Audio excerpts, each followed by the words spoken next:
मेरे पापा को ना रेड फ्लैग्स बहुत पसंद है। मैं मम्मी को नहीं बोल रहा कुछ भी। पापा आरएसएस से हैं। है राजनीति ये कुत्ती है, पैसा है नहीं बुद्धि, या भरे सामूहिक हत्यारे देखो फिर दो कुर्सी। मैंने रिसेंटली एक स्टैंड अप वीडियो रिकॉर्ड कराने गया था। मैंने टी शर्ट डाल रखी थी, उस पर लिखा था वाह मोदी जी वाह। मेरे पापा देख के बोलते ये क्या तू मोदी जी पे जोक्स करेगा, कांग्रेस से फंडिंग आ रही तेरे को। मैंने कहा पापा अभी स्टैंड अप से कमाई तो हो नहीं रही कुछ, अभी आपसे पैसे लेके मैंने स्कूटी में तेल डलवाया है, फिर उसी स्कूटी पे बैठ के मैं वेन्यू तक जाऊंगा, तो टेक्निकली तो अभी बीजेपी से आ रही है funding. But I love Indian politicians यार, आई लव इंडियन पॉलिटिशियंस, क्योंकि ये लोग नहीं तो कंटेंट नहीं। आयरनी शब्द सीखा मैंने इन लोगों से। आप लोगों ने प्रज्वल रेवन्ना का नाम सुना क्या? प्रज्वल रेवन्ना, प्रज्वल रेवन्ना ना एक बीजेपी एनडीए के एमपी थे कर्नाटका से, और बीजेपी के एमपी ना बहुत बड़े बड़े काम करते हैं। इन्होंने इंडिया का ही नहीं दुनिया का सबसे बड़ा सेक्स स्कैंडल कर दिया, और उसके बाद ना देश छोड़ के चले गए थे। तो मोदी जी ने इनको डिफेंड करते बोल रहे हैं कि जिस स्टेट में कोई घटना होती है उस स्टेट की गवर्नमेंट रिस्पॉन्सिबल होती है। Obviously Karnataka government. Same Modi ji से किसी ने 2018 में पूछा था कि आपके स्टेट में रेप केस बहुत ज़्यादा हो रहे हैं। मोदी जी बोल रहे हैं हमारे में ज़्यादा हो रहे हैं, आपके में कम हो रहे हैं, ऐसी बात नहीं करनी चाहिए। बलात्कार तो बलात्कार होता है, बलात्कार तो जब तक इनके स्टेट में होता है। दूसरों के स्टेट में दूसरे स्टेट की गवर्नमेंट जबरदस्ती इनके एमपीज को पकड़ के करवा रही है। बट फिर भी मुझे खुशी हुई कि मोदी जी ने स्टेट गवर्नमेंट को ही टारगेट किया, नहीं तो जिस हिसाब से डिफेंड करने आते हैं और कुछ भी बोल देते हैं, मुझे हैरानी नहीं होती अगर ये बोल देते कि जिस आदमी के नाम में ही रेवाना आता है वो तो रवाना हो ही जाएगा। इनके दादाजी भी पीएम की पोस्ट से जल्दी रवाना हो गए थे। मैंने आगे देखा इंटरव्यू बोल रहा है मोदी जी से कि आपकी मुसलमानों के ऊपर क्या राय है। मोदी जी बोल रहे हैं हम मुसलमानों के खिलाफ नहीं है। तो आधे लोगों ने तो इंटरव्यू वहीं बंद कर दिया, नोटा दबा के आए हैं वो। उसका इंटरव्यू बोल रहा है कि आप गुजरात से गुजराती क्यों नहीं बोलते।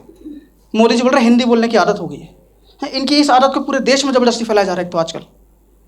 फिर इंटरव्यू बोल रहा है कि आप बंगाल में तो बंगाली बोल रहे थे। इस बेवकूफ़ को पता नहीं है मोदी जी को सारी भाषा आती है। बंगाल में बंगाली बोलते हैं, पंजाब में पंजाबी बोलते हैं, राजस्थान में झूठ बोलते हैं।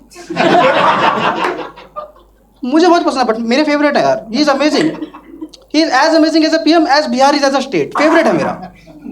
मैं देख रहा था इनका ऐसे ही चलता है, एक माइक होता है, एक ऑडियंस होती है, सब सुन रहे होते हैं इनको। मैं एक बार देख रहा था, उसमें तो रो रहे थे। एक तो ना 3 में से एक बार देखो तो रो ही रहे होते हैं।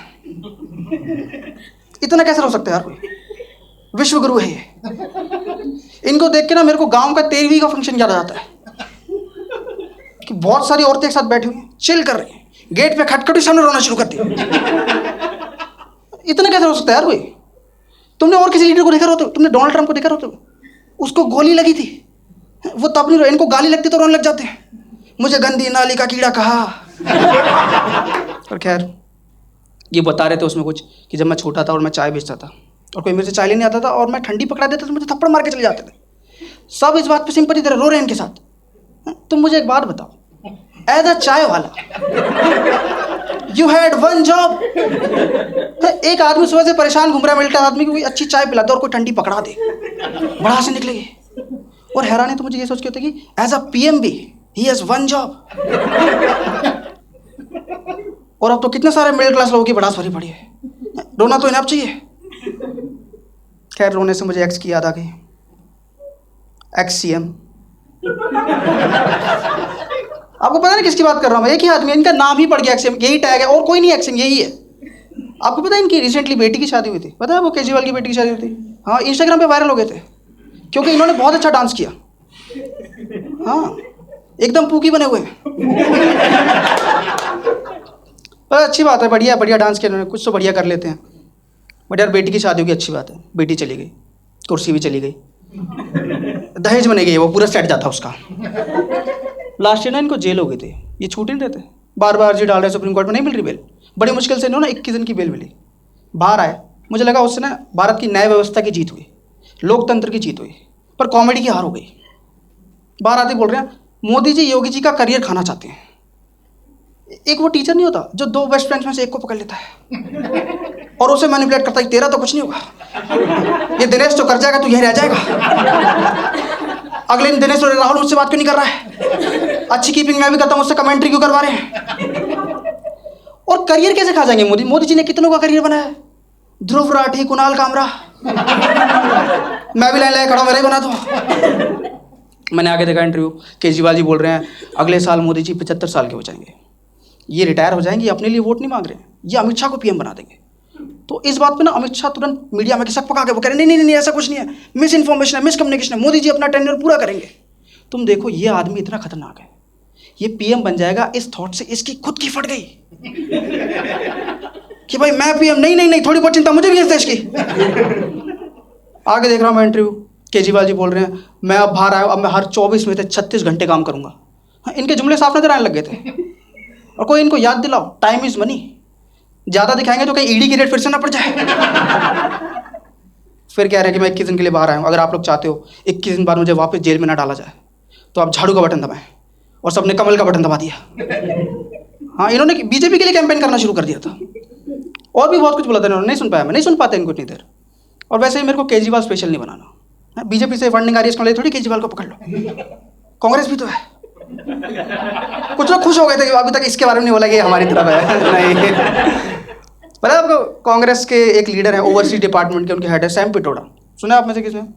हाँ, इनकी ना लास्ट ईयर एक कॉन्ट्रोवर्शियल स्टेटमेंट वायरल होती, मैंने नहीं सुना था, ज़्यादातर लोगों ने नहीं सुना, मैंने भी नहीं सुना। जब मेरे को न्यूज़ मिली ना, मेरे दिमाग में पहली चीज़ ये आई कि कांग्रेस का ओवरसीज डिपार्टमेंट भी है। इट्स लाइक कि आरसीबी को वर्ल्ड कप में भी खिला रहे हैं। इतनी फजीयत काफ़ी नहीं थी क्या? आप में से कोई है कि आरसीबी का फैन है कोई? वेरी गुड यार, एक बार मेरे को मिल गया तो गुस्सा ही हो गया, साले इस बार तो जीत गए, कांग्रेस से कैसे कंपेयर कर रहा है? हाँ जीत गए भाई ये लोग, एक जोक खराब किया पर जीत गए। एक तो एक पूरी टीम इन्होंने बलि चढ़ा दी 11 लोगों की। पंजाब की बात नहीं कर रहा, बट यार अच्छी बात है 18 साल बाद जीते ये लोग। 18 साल कोई जोक नहीं किया मैंने इन पे, एक जोक किया जीत गए।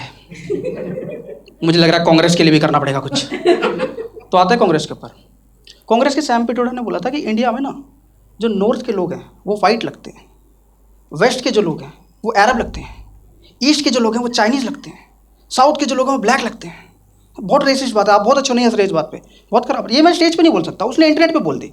और इस पर ना मोदी जी अपोजिशन को टारगेट करते बोल रहे हैं कि ये कांग्रेस वाले, इनका माइंडसेट इतना खराब है, ये नहीं चाहते थे कि हमारी प्रेसिडेंट द्रौपदी मुर्मू प्रेसिडेंट बने क्योंकि इनके हिसाब से वो ब्लैक हैं।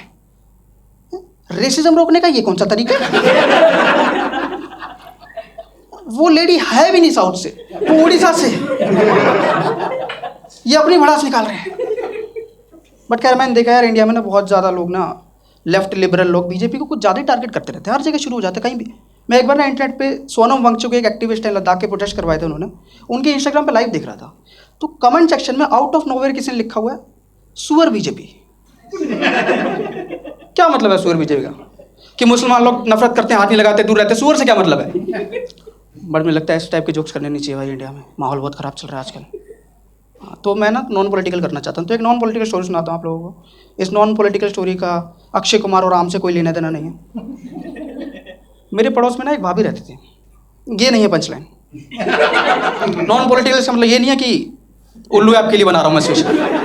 एक रिस्पेक्टफुल भाभी रहती थी, उनका ना एक बेटा था, वो उनकी ना सारी बातें मानता था और पूरे मोहल्ले में फैलाता रहता था, इसमें कोई बुराई नहीं है, पर वो उनकी झूठी बातों को भी ना सच बता के पूरे मोहल्ले में फैलाता था। तो मुझे बहुत गुस्सा आता था। एक दिन मुझे गुस्सा आया, मैंने उसे उठाया और भाभी के हाथ में थमा दिया। भाभी गुस्सा करी, ये क्या किया तूने? मैंने कैसा क्या कर दिया? कहती इसको मेरी गोदी में दिया है, मेरी गोदी में दिया। उसके बाद उन्होंने मेरा मकान एनडीटीवी निवास खरीद लिया और किसी अडानी को बेच दिया, और अब मैं यूट्यूब पे वीडियो बनाता हूँ। नमस्कार, मैं Varun Kumar. Thank you so much guys, that was my time. Bablu Bablu भाग गया है देखो बबलू, जैसे बबलू खेल रहा हो अक्कड़ बक्कड़ बम्बे भू। 80 90 पूरे 100 में लगा धागा, बबलू निकल कर भागा।